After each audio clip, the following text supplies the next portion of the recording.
believe the Padres, or I forget the other club he was with. But he came into the league in 2003 and was kind of a whim of one of his friends wanted him to come up and try out.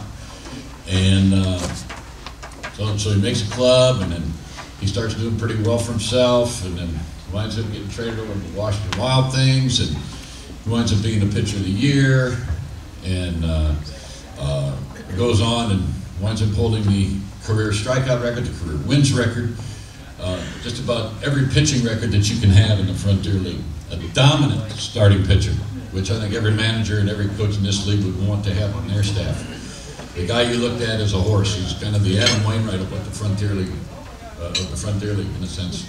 He is an absolute horseman pitcher. Competitor, would battle you tooth and nail all the way. Always wanted the ball. A guy that I admired from watching, a wonderful young man that's now coaching football, teaching history in Arkansas, Aaron Ledbetter. Aaron?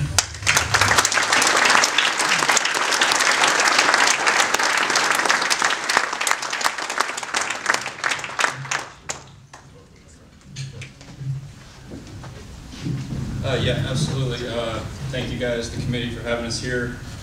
We're very fortunate to get to do what we got to do, what you're currently getting to do. The biggest thing I've looked back on the time is the selflessness it takes from others, though.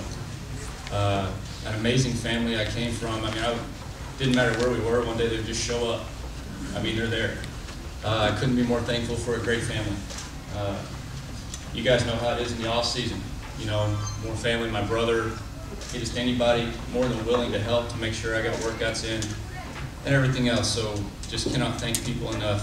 My wife and child can't be here today, but I know we were not together at the time, but I know how supportive she would have been at the time also.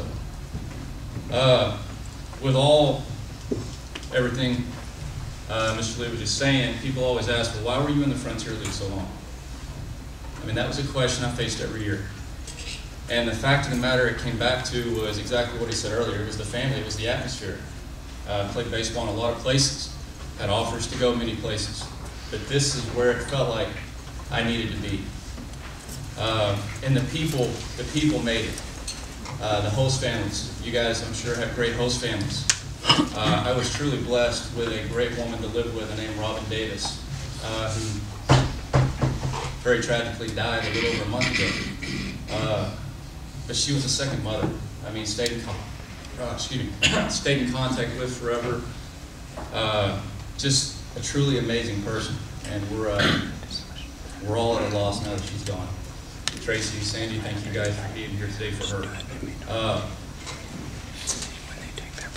It was also the place where I was fortunate enough to become, the pitcher that I become. Small town Arkansas kid, had talent, but never really knew what it was. Funny story, you Gateway guys. Everybody knows Randy Marks. I signed with the Rascals first. We go on the road and I'm going my first bullpen, just getting ready to get in a game.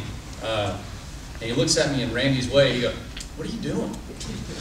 Literally, I mean, I try to explain, well, this is what they were working on me with when I was listening. He goes, "Don't do that." I mean, that was his coaching. Don't do that. Go back to what you do. And the rest is history. Very fortunate to have success. And if any of that success, has helped make this league better, my teammates and I have, that can, set the way that you guys reach your goal, and I'm very honored. Thank you very much.